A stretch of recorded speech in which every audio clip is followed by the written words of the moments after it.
Hey gang, it's me, Lindsay, your stay-at-home mompreneur, and I am coming to shoot a quick video for my stay-at-home mommies out there.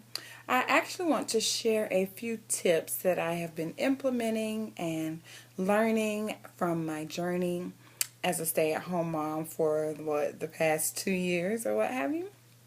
And so I wanted to share these tips that I am learning in order to avoid or prevent being burnt out as a stay-at-home mom. And I know sometimes it can get very, very easy to just get frustrated, be at your wits' ends, even having that thought crossed your mind of, did I make the wrong choice? Some of you may be in regret. I don't know what your situation may be, but I wanted to offer some tips that I've learned so far as a stay-at-home mom with my journey, and I want to give those to you today, okay? So the first one that I have found really beneficial is to talk to other moms and talk to other stay-at-home moms at that, because we're able to relate even more. I used to tell my husband all the time I felt that my vocabulary was leaving me and being replaced with words like potty and night night and eat and I was like, oh my gosh, where is my vocabulary going? Like, I have a master's degree. Like, what is going on here? So I was just like, oh my gosh, I need to get around some other mommies and have that adult interaction and adult conversations. And so I think it is very vital that you talk to other mommies, talk to other stay-at-home mommies, so that you can make that switch to going back to adult conversation and actually enjoying talking to women that are of our age. Okay, so that's my first tip. Is to talk to other mommies. The second tip is to schedule some play dates. Now, I know you may say, well, how does that help me to avoid burnout? Well, it kind of goes hand in hand with the first tip. When you have play dates, yes, you do have more children, involved.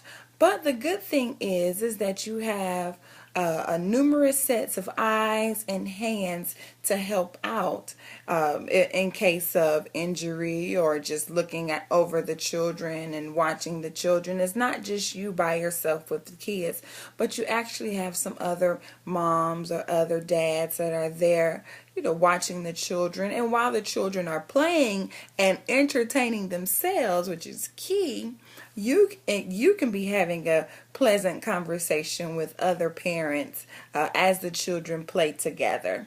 So I think that is very, very crucial when it comes to handling burnt out or feeling burnt out. It's just to schedule some play dates with other parents, other stay-at-home moms, and you guys just have a great time together as the children entertain one another. Now, my third tip is, my battery is running dead.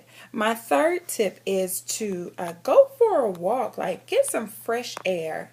It's amazing what a nice walk around the neighborhood will do for myself and my toddler and my infant.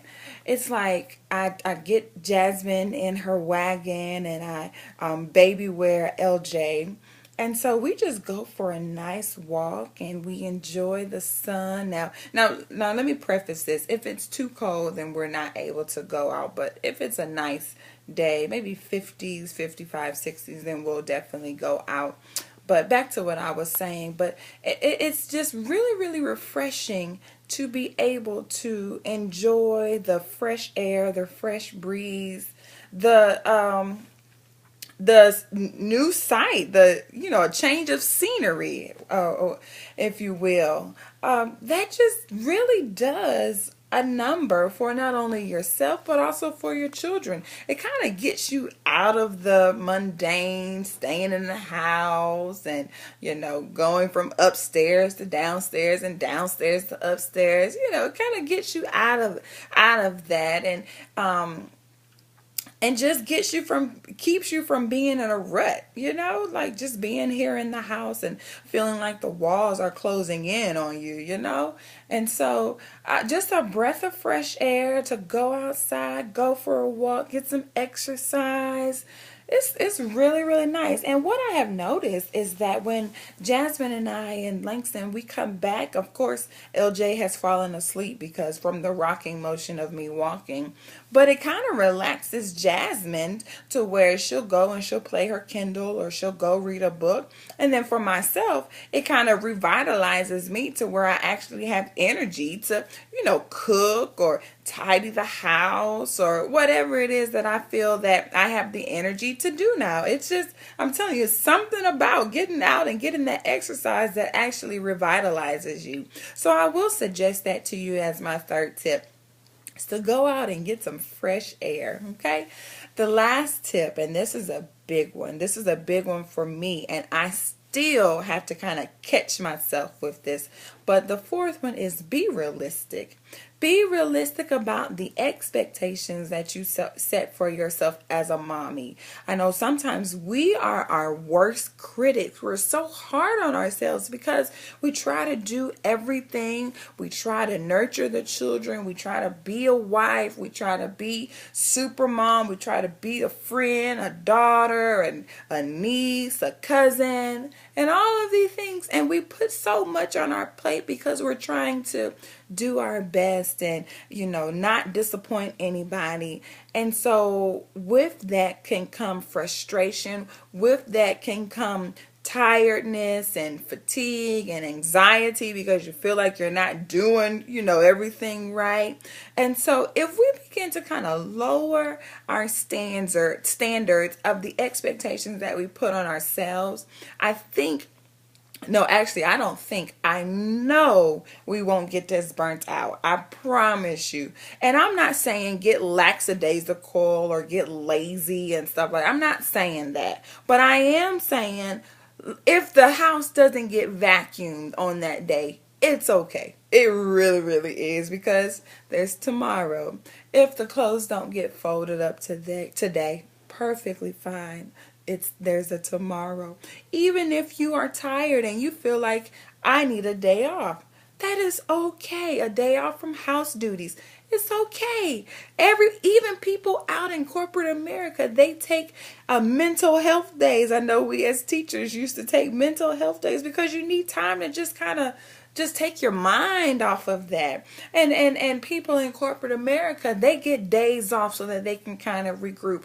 Why not us as mommies kind of get days off to where we don't necessarily have to keep the house 100% or keep the children tidy at all times? Let them wear their pajamas or whatever. It's okay. But let's not put unrealistic expectations on ourselves, because we do ourselves such a disservice with that. And I know that if we begin to implement that, it will make a world of difference when it comes to the approach that we have as our role as a stay-at-home mom. So I hope these 4 tips helped you out. I know they have greatly helped me. I'm still a work in progress. I'm not going to say that I have arrived, but I definitely have left. And I know that as I continue to implement these strategies and these tips, that I will be a better mother for it. So I hope these helped you guys. If you have any questions, please leave them as a comment below. And I look forward to seeing you all in the next video. All right, bye.